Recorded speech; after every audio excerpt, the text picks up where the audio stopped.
Hoy les compartiré sobre la gestión del cuidado en el niño y niña con cardiopatía congénita. Primero, comentar que las cardiopatías congénitas pertenecen a las patologías GES, por lo tanto, tienen ciertas garantías que dentro de las más importantes, una de ellas tiene que ver con el tiempo para hacer el diagnóstico y de iniciar el tratamiento, que en general cuando son cardiopatías graves, los tiempos son bastante acotados. La garantía GES corresponde hasta los 15 años, ya que muchos de estos pacientes van a necesitar intervenciones quirúrgicas más de una. Bueno, ¿qué son las cardiopatías congénitas? Primero señalar que se habla de congénito porque son problemas que trae el niño desde la etapa de la gestación, que se manifiestan una vez que el niño nace. En general, los niños tienen este tipo de problemas y no los tipos de problemas o las cardiopatías que tienen los adultos, que son más bien secundarios a otro tipo de enfermedades, hipertensión arterial, por ejemplo, dislipidemias, diabetes mellitus, entre otras. En el caso de los niños, se trata de malformaciones que se traen al nacer. De, de todas maneras, hay algunos cuadros infecciosos, sobre todo, que pudieran ocasionar problemas a nivel cardíaco, ya virales, como es el caso de la enfermedad de Kawasaki, que pudiera haber ahí un compromiso más bien inmunológico, que genera una vasculitis, y viral, por ejemplo, el COVID, que una de las problemáticas que presentan los niños es este síndrome inflamatorio multisistémico que puede afectar también el corazón, pero es mucho menos frecuente. ¿Qué son las cardiopatías congénitas? Se definen como enfermedades o malformaciones del corazón y de los grandes vasos, que como bien señalé, están presentes al nacer. ¿Qué vamos a entender por grandes vasos? Aorta, vena cava superior y vena cava inferior.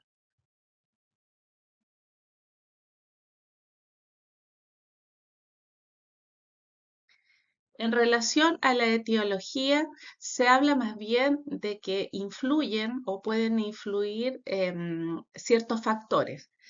Em, Uno de aquellos factores es factor genético, ¿no es cierto? Que hay antecedentes en la familia de hermanos, sobre todo de hermanos o de los padres con problemas de este tipo. También se habla de factores más bien ambientales que también pudieran estar influyendo, como por ejemplo algún uso de pesticida, radiación, y también se habla de que hay factores como la edad de los padres que también pudieran ser un factor de riesgo. Edades inferiores a los 18 años y superiores a los 35 años. También niños que tienen condiciones como el síndrome de Down, también son niños que frecuentemente tienen cardiopatías y malformaciones de este tipo congénitas. También se ha asociado a la ingesta de drogas durante el embarazo. Todos estos, entonces, como factores que predisponen a la aparición de algún tipo de malformación a nivel cardíaco.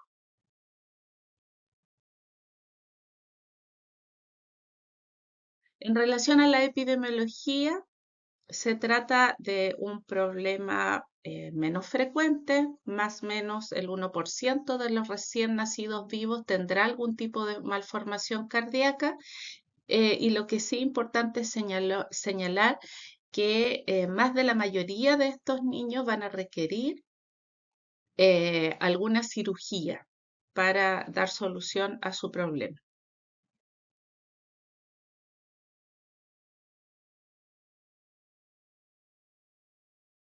Em, ¿Cuándo se producen generalmente estas alteraciones? Durante el embarazo, ¿no es cierto? Más o menos en la tercera y décima semana de gestación. Como les mencioné, etiología exacta se desconoce, pero sí estarían estos factores que mencioné anteriormente estarían asociados. Para entender un poco cuáles son las problemáticas que se generan en el corazón secundario a estas malformaciones, tenemos que recordar y deben recordar cuál es la estructura normal del corazón, la ubicación de los vasos sanguíneos, las cavidades, ¿no es cierto?, que componen este corazón y cómo es el funcionamiento en relación a los flujos, ¿ya? Así que los invito a recordar, a buscar cuál era la fisiología, perdón, de un corazón normal. Solo nombrar algunas cosas así muy generales, las cuatro cavidades, ¿no es cierto? Los ventrículos y las aurículas, las venas cavas, la aorta. Recordar también que la única arteria en nuestro organismo que lleva sangre venosa son las arterias pulmonares que conectan, como bien señala ahí, que conectan la vía pulmonar con el ventrículo derecho del corazón. Y por el contrario, las únicas arterias que movilizan sangre oxigenada em, serían las venas, perdón, las únicas venas que tienen sangre oxigenada son las venas pulmonares que comunican también el pulmón, ¿no es cierto?, con la aurícula izquierda. De esa manera, y también recordando qué pasa al nacer el niño, podríamos entender o podemos entender cuáles son los problemas, las consecuencias que se generan frente a alguna alteración estructural. Ya recordar que mientras el niño permanece intraútero, el sistema circulatorio es a través del cordón umbilical, ¿no es cierto? Por lo tanto, el niño no utiliza su sistema cardiopulmonar por sí solo, cosa que cambia en el momento del nacimiento, ¿no es cierto? Comienza a funcionar el sistema pulmonar y cardíaco del niño.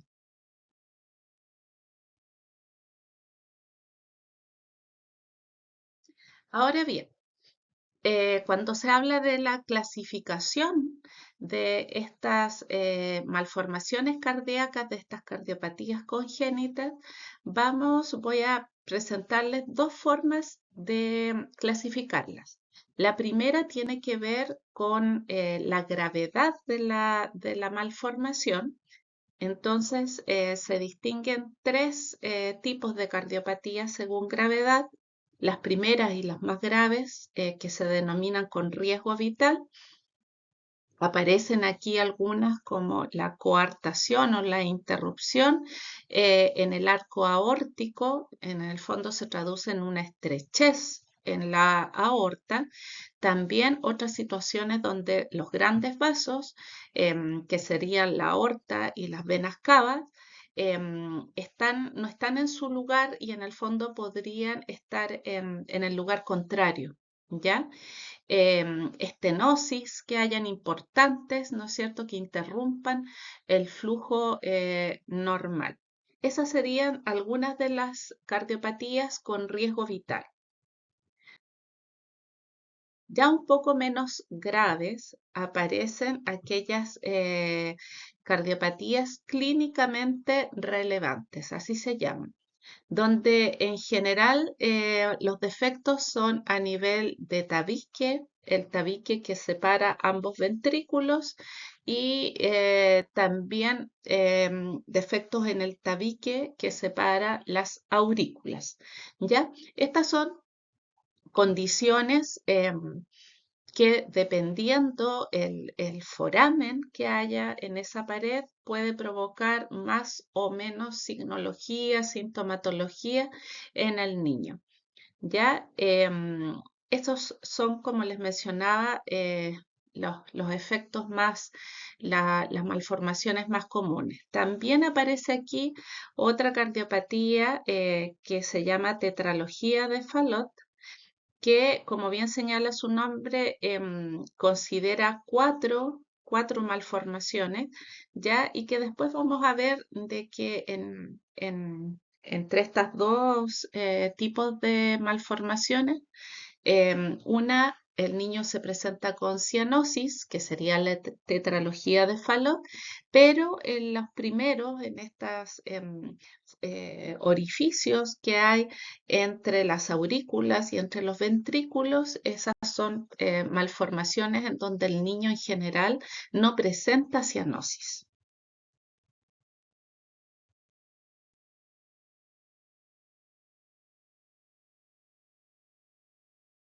Finalmente, em, los, en tercer lugar, están aquellos defectos que no son tan relevantes y que incluso clínicamente no van a manifestarse con ningún signo ni ningún eh, síntoma.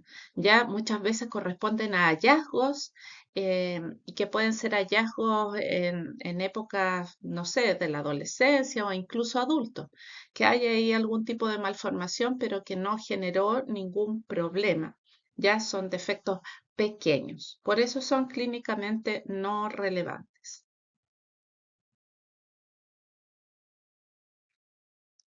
Y la otra clasificación, y que es un signo importante en el fondo que va a determinar también el manejo que se tiene con estos pacientitos, es en relación a la presencia o ausencia de cianosis. Entonces, van a haber cardiopatías congénitas, eso es CC, que son los niños no presentan cianosis, por eso se habla de cardiopatías congénitas acianóticas, y aquellas en donde el niño sí presenta cianosis. Y las acianóticas, o sea, donde el niño no presenta cianosis, perdón, están constituidas por aquellas donde hay algún tipo de orificio, por ejemplo, entre las aurículas o entre los ventrículos. ¿Y qué pasa con esto? Que como la presión es mayor en el lado izquierdo del corazón, que tiene sangre arterial, em, efectivamente esa presión genera que esa sangre oxigenada vaya hacia el ventrículo y la aurícula derecha, ya donde hay sangre desoxigenada, y por lo tanto la presión se genere hacia el pulmón a través de las arterias pulmonares. ¿Ya? Por lo tanto, se habla de un cortocircuito de izquierda a derecha. Eso significa que la sangre que sale de la aorta sigue siendo oxigenada. ¿Ya? Y el problema va a ser que se va a generar una congestión a nivel pulmonar porque esta sangre mezclada que va a estar en el ventrículo derecho tiende a ejercer esta presión hacia el pulmón.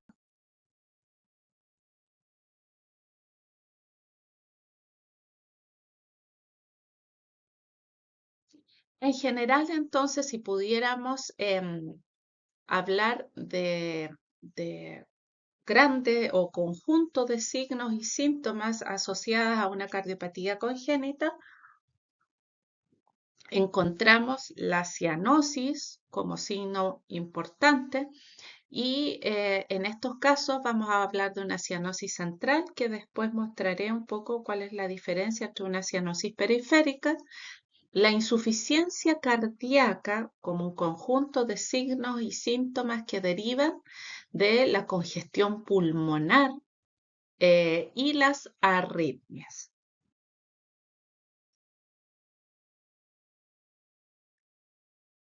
En relación a la diferencia entre una cianosis periférica de una central, la cianosis central siempre va a ser patológica. Ahora, ¿cómo diferenciamos una cianosis periférica de central. La central, que nos habla en el fondo de que la salida de esta sangre a través de la aorta ya va desoxigenada, se manifiesta principalmente en este color plomizo, azulado, en encías, por ejemplo, a nivel periumbilical y también en los lechos unguiales. ¿Ya? Esa es la característica principal. En cambio, la cianosis periférica, estamos hablando de una cianosis más bien distal, de dedos y de pies, ¿ya? Y que corresponde a un flujo enlentecido del sistema circulatorio. No necesariamente es una sangre desoxigenada, sino que el flujo está más lento. Ahora, la cianosis periférica puede ser patológica, como se señala ahí en la diapositiva, pero también puede ser fisiológica, que está dada por estos fenómenos vasomotores más bien, el frío, por ejemplo. Eh, entonces, no necesariamente una cianosis distal o acrocianosis, que también se denomina, va a ser una condición que indique una patología.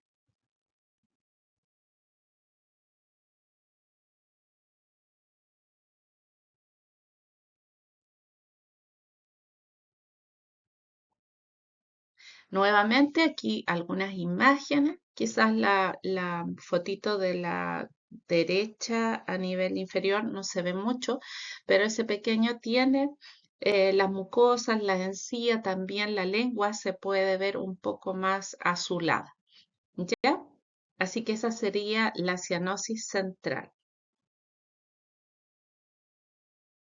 Y por otra parte, la cianosis periférica, que también uno podría ver en los pies un color más azulado, que tampoco se nota mucho ahí en la fotografía.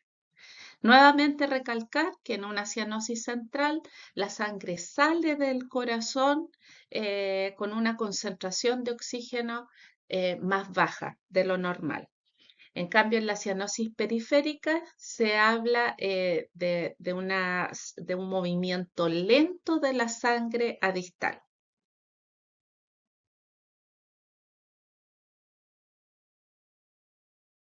Entonces, cuando hablamos de insuficiencia cardíaca, no me voy a detener mucho en este aspecto porque básicamente es muy similar a lo que le pasa a un adulto, pero se generan una serie de signos y síntomas, signología respiratoria, incluso podría también llegar en casos más graves a un edema pulmonar, por ejemplo, a un shock cardiogénico que está dado por este aumento de la presión en el volumen del ventrículo derecho que tiene sangre venosa y aumenta la presión hacia el pulmón.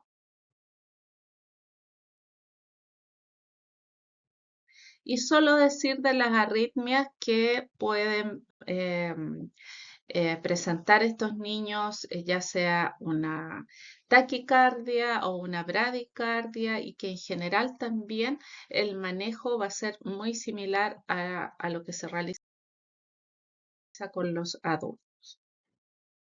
Y en relación al diagnóstico, aquí es importante también que tengan presente de que la confirmación diagnóstica es a través de una ecocardiografía, porque aquí se trata de problemas de estructura, no así, por ejemplo, el electrocardiograma que detecta problemas en la función y en la parte eléctrica del corazón. Por lo tanto, el diagnóstico en este tipo de cardiopatía es a través de la ecocardiografía, em, ojalá realizada por un cardiólogo infantil, y van a ver, por supuesto, una serie de exámenes complementarios que se le va a tomar al paciente para poder definir el mejor manejo o tratamiento. Bueno, y en relación a las principales que yo solamente Destaco aquí algunas de estas cardiopatías porque, como ustedes imaginarán, pueden haber muchos problemas en las estructuras, en la estructura del corazón. Primero señalar al lado izquierdo de la pantalla el ductus arterioso persistente, que se conoce como DAP, que son sus siglas, habla de una comunicación entre la arteria, perdón, entre la aorta, si ustedes ven la aorta, y la arteria pulmonar. Queda un canal que ese debiera cerrarse. Está presente mientras estamos intraútero, pero esa estructura se cierra hasta los 5 o 7 días de vida del niño. ¿Ya? Y en algunos casos esto persiste. ¿Y en qué se va a traducir esto? Que finalmente esta sangre venosa que circulaba por la arteria pulmonar se va a mezclar con sangre de la aorta, ya sin cianosis en el paciente, porque recuerden que la presión de la sangre que va en la aorta es mucho mayor, por lo tanto siempre va a tender a pasar hacia la arteria pulmonar. El problema es que de nuevo se empieza a generar congestión a nivel pulmonar. Ahora, este canal puede ser de utilidad frente a otro tipo de malformación como para mantener un flujo, ¿ya? Después vamos a ver qué cardiopatías se benefician de mantener este canal abierto. Entonces, hay medicamentos que favorecen tanto el cierre del canal como también mantenerlo abierto. ¿Ya? Y ahí salen una serie de signos y síntomas, recuerden que se asocian a esto de la congestión pulmonar que ustedes los pueden revisar. El signo de soplos cardíacos, que es algo que se escucha bastante, en algunas malformaciones pueden estar presentes, pero en otras no necesariamente, en algunas ser súper claro y en otras no tantos. En general, muchas veces los soplos son audibles solo para los cardiólogos en el fondo que tienen más experticia. Luego pasamos a las cardiopatías que son asianóticas también, que yo les mencioné que dentro del grupo estaban las comunicaciones entre ambas aurículas, como es la comunicación interauricular que se conoce con la sigla CIA. ¿Ya? Y básicamente corresponde a un orificio que se ubica en este tabique que debería separar ambas aurículas. Ahora, los signos y los síntomas van a depender de la magnitud, qué tan grande sea ese orificio. Pero recuerden que también aquí, como la presión de la sangre arterial del lado izquierdo es mayor que el del lado derecho, también nuevamente se puede provocar cierta congestión a nivel pulmonar.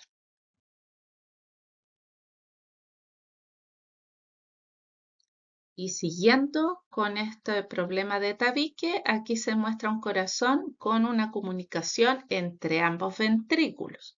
Ya, de nuevo, va a depender del tamaño de esa comunicación, los signos y síntomas que aparezcan. ¿Ya? De nuevo aquí, los signos se relacionan con signos de congestión pulmonar cuando la comunicación, cuando el orificio es más grande. Y esta patología, perdón, esta malformación en el fondo que menciono ahora, que les muestro ahora, es una cardiopatía grave, ya de riesgo vital, si revisan las diapositivas anteriores, y que habla de un estrechamiento en la aorta, ¿ya? Que puede ser bastante importante y en la medida de que sea más estrecho, va a significar de que va a haber muy poco flujo a nivel distal con todas las problemáticas que ustedes se pueden imaginar. Ya malperfusión de los órganos, ya y en general malperfusión sistémica, y eso ustedes saben que en algún momento ya es incompatible con la vida. Por lo tanto, de acuerdo a la gravedad de esta estrechez, va a ser el manejo rápido o que se pueda esperar un poco, pero en general estos niños, una vez que se pesquisa, la cirugía tiene que ser rápida, ¿ya? Este tipo de problemas se beneficia con ese ducto. Si recuerdan ustedes que la primera malformación que les mostré era del DAP, ductus arterioso persistente, ya que era esa comunicación entre la aorta y las arterias pulmonares. Cuando está ese canal, em, la coartación que pueda haber más adelante se beneficia, ¿ya? Porque de cierta manera mantiene como un movimiento de sangre, ¿ya? Entonces, frente a eso, y que recuerden que generalmente ese ductus se cierra más o menos a los 5 días de vida, 7 días de vida. En la medida que estamos en ese momento, hay que hacer un tratamiento en el fondo para mantener ese ductus abierto en espera de realizar la cirugía, y que estoy hablando de horas, no es más de 1 o 2 horas en que estos niños tienen que ser intervenidos para solucionar el problema anatómico. ¿Ya?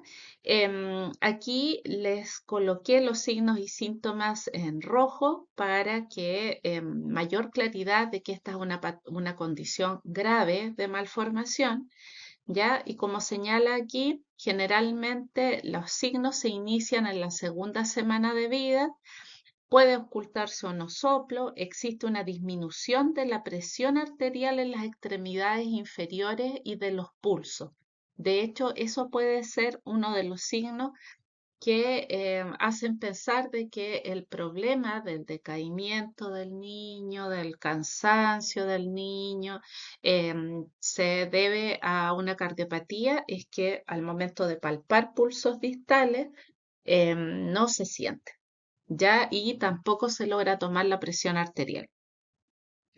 Puede producirse insuficiencia cardíaca, ¿ya? Y bueno, hay una serie de hallazgos que están, digamos que se pueden observar en una radiografía de tórax.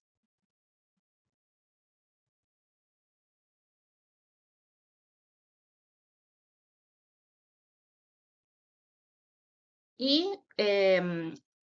la cardiopatía cianótica más importante, porque las anteriores que les mostré son cardiopatías acianóticas.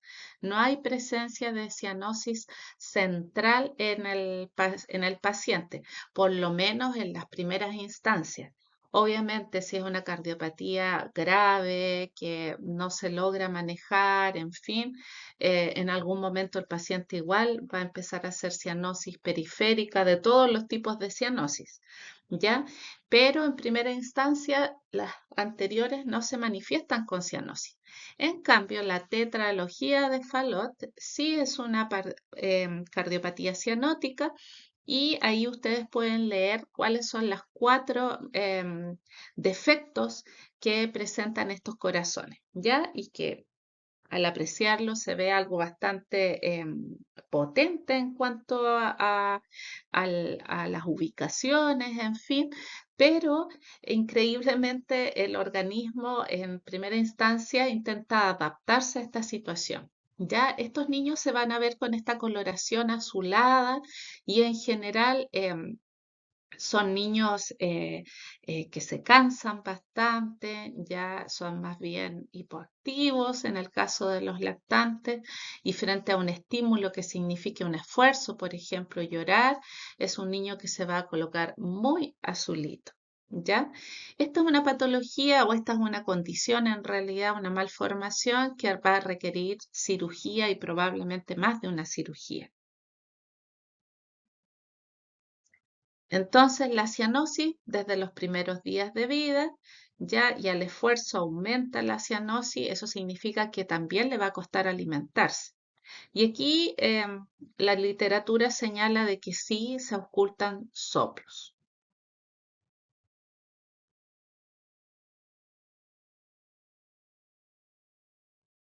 Y aquí solo mencionar que hay muchas más malformaciones o tipos de malformaciones em, que tienen que ver con estrechez a nivel de válvulas, por ejemplo, y en el caso de la cardiopatía que se denomina transposición de los grandes vasos, donde ustedes pueden observar de que están en los lados contrarios en el fondo. em, Aquí sí este tipo de cardiopatía requiere una intervención urgente. ¿Ya? Lo bueno es que en general ahora las cardiopatías se pesquisan intraútero, ya con todas estas ecografías Doppler, en fin. Entonces, de cierta manera se puede preparar el parto o la cesárea, programarla más bien. Estos niños nacen en general por cesárea, ya, y pueden estar en un ambiente que nace el niño y rápidamente se le lleva a un pabellón para realizar la corrección quirúrgica o las primeras correcciones que va a requerir.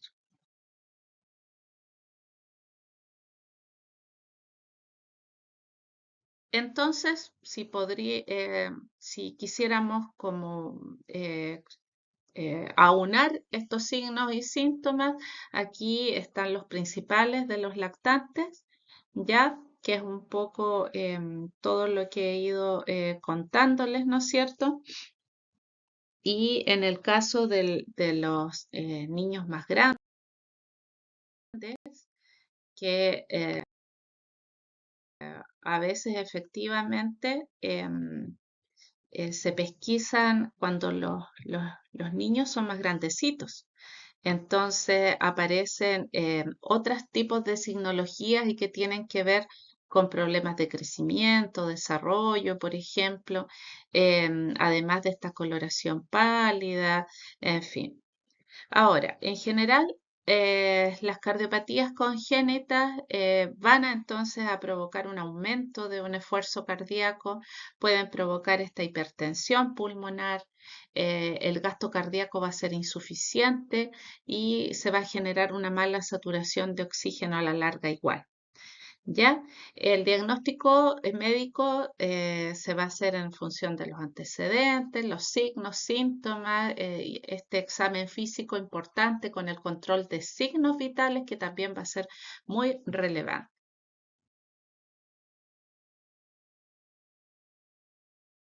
En general, el tratamiento o el manejo de las cardiopatías congénitas se basa en cirugía, medicamentos, ya como ustedes ven ahí, diuréticos, inótropos endovenosos, y aquí aparece también en mayúscula la prostaglandina, que va a permitir mantener este ducto, esta conexión, ¿no es cierto?, entre la aorta y la arteria pulmonar frente, por ejemplo, a una coartación aórtica, va a permitir la prostaglandina mantener abierto este canal, ¿ya?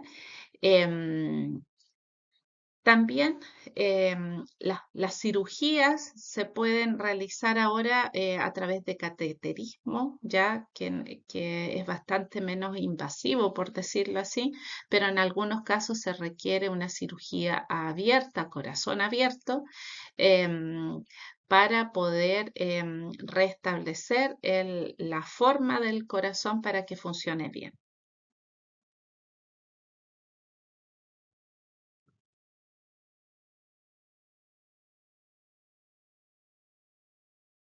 Las medidas generales y que tienen que ver mucho, se relacionan mucho con los cuidados de enfermería. El primero, mantener un ambiente térmico adecuado, ya porque en general un exceso de calor o un exceso de frío va a provocar también aumento del metabolismo, por ejemplo, o fenómenos de vasoconstricción, vasodilatación, que pueden empeorar la situación para el niño que tiene este tipo de cardiopatías. ya va a requerir monitorización completa de sus signos vitales. Ahora, dependiendo, por supuesto, de lo grave de la patología, va a requerir un servicio de UCI o una unidad de intermedio en general en primera instancia. Luego del manejo, de la cirugía o de comenzar ya en espera de una intervención quirúrgica en los casos menos graves, estos niños pudieran estar en servicios generales de pediatría con sus medicamentos ya o en espera de la cirugía. Por supuesto que hay que asegurar la ventilación, la oxigenación, pero con el oxígeno indicado. ¿A qué me refiero con eso? Que los niños que presentan una cardiopatía cianótica ya en general van a saturar mucho menos, y la indicación médica va a ser mantener una saturación mínima, aceptable, 92, 93% y no más. ¿Por qué? Porque en general el oxígeno, recuerden que también tiene sus complicaciones al utilizarlo. También produce problemas de vasodilatación a nivel pulmonar y esto puede traducirse en mayor compromiso a nivel cardíaco. Entonces, en general hay que preocuparse de saber cuál es la saturación que debe mantener el niño de acuerdo a su patología o a su malformación, perdón, y manejar el oxígeno con precaución.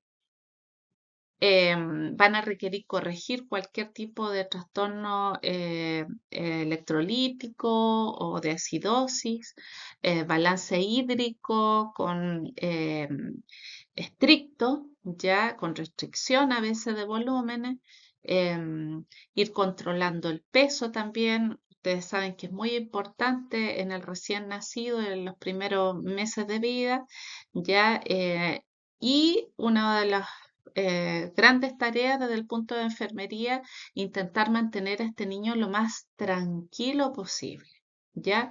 Que no llore, que no se canse al alimentarse, quizás va a necesitar efectivamente alimentarse por una sonda nasogástrica, los medicamentos que estén indicados, observar sus RAM, por supuesto, ¿ya? Y estar atento a cualquier signología que indique una descompensación.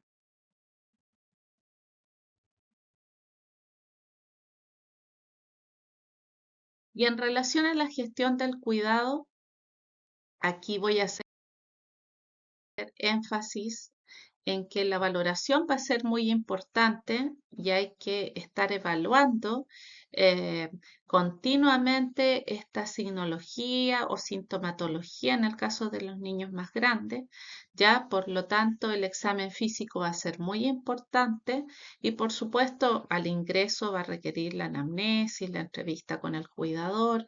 em, Van a ser niños que van a requerir exámenes sanguíneos, gases, por ejemplo, perfil, hemograma, porque hay que mantener igual un hematocrito adecuado, porque todo se relaciona con hacer, digamos, de que el corazón no se sobrecargue, ¿ya?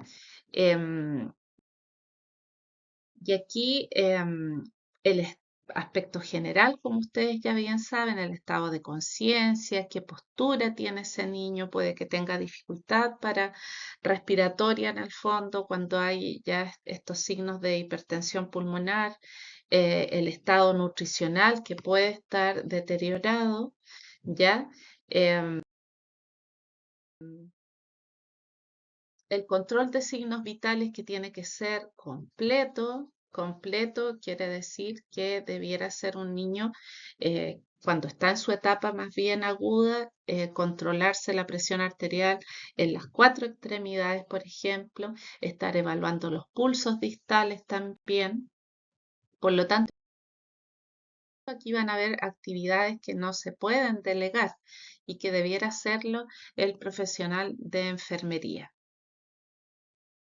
Un examen físico acucioso, perdón, em, Ahí hay cianosis en los lechos unguiales, en esa fotito está mostrando.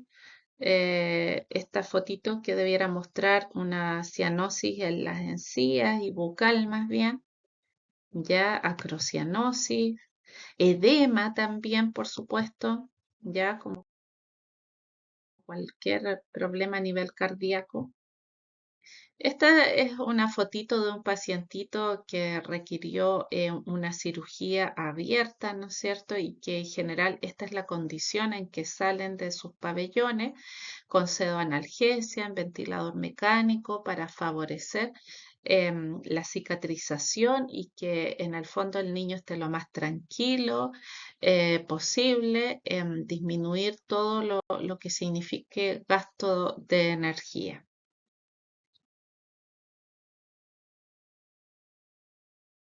Diagnóstico de enfermería, muchos. Ya, por supuesto que los que tienen que ver con la perfusión, ¿no es cierto? O el gasto cardíaco van a ser como los principales, sobre todo cuando es la etapa primera o la pesquisa de la cardiopatía y el manejo inicial. Ya, pero sin duda pueden haber muchos riesgos, ya, y sin olvidar también los problemas emocionales que van a tener los padres frente a un diagnóstico como estos, en el fondo, con sus recién nacidos, que pueden, en general ahora lo saben antes de nacer el niño, pero también pudiera ser una cardiopatía que se comienza a manifestar más adelante. ¿Ya? Así que los miedos, por supuesto, por lo que significa tener un problema en el corazón. Va a ser un problema de enfermería y de más bien interprofesional que hay que abordar.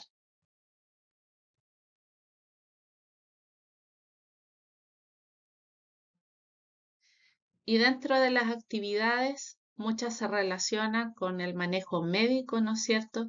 La posición semi-Fowler que mejore la ventilación en el fondo, em, monitorización, como ya lo mencioné, permanente, control de signos vitales de acuerdo a la condición, va a ser qué tan frecuentes, el estado general, el nivel de conciencia del niño, los signos de dificultad respiratoria que podrían aparecer o empeorarse, el oxigenoterapia que está subrayada, recordar que de acuerdo a lo que esté, digamos, consignado desde el punto de vista médico, será la cantidad de oxígeno, por lo tanto tiene que ser bastante controlado y son pacientes que frente a cardiopatías cianóticas no debieran saturar más de 93%.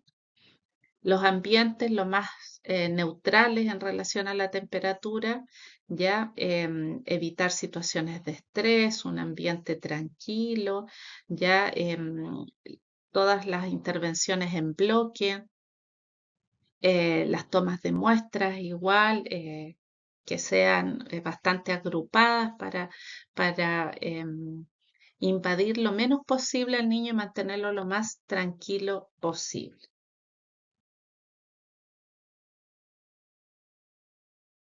La alimentación en muchos casos, en un primer momento, tendrá que ser por sonda nasogástrica o también lenta, fraccionada. Recordar que siempre es importante favorecer la lactancia materna.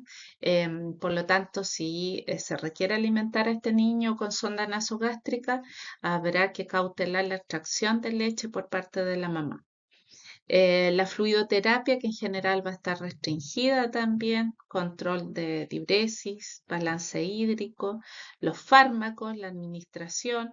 Hay fármacos diuréticos, inótropos, que la presentación es en jarabe. Ya valorar RAM.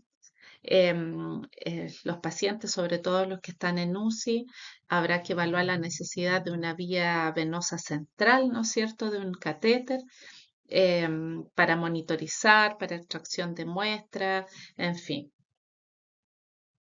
Estar atento a todos estos signos que indiquen alguna complicación, alguna descompensación y siempre pensar en que la tranquilidad y de brindar esta tranquilidad en el fondo del paciente y de sus cuidadores va a favorecer mucho a que no se descompense. Por lo tanto, va a ser importante fomentar el vínculo, el apego en todo momento, que permanezca el niño con sus cuidadores. En general se habla de que estos pacientitos se comportan un poco como pacientes inmunosuprimidos, ¿ya? Por lo tanto, igual, ojalá mantener un aislamiento protector, harta rigurosidad con respecto a evitar cualquier transmisión de algún microorganismo, intrahospitalario en este caso. La educación, la información, como siempre, va a ser muy relevante para los papás y puede significar mantenerlos más tranquilos, ya, y más confiados también en el equipo tratante.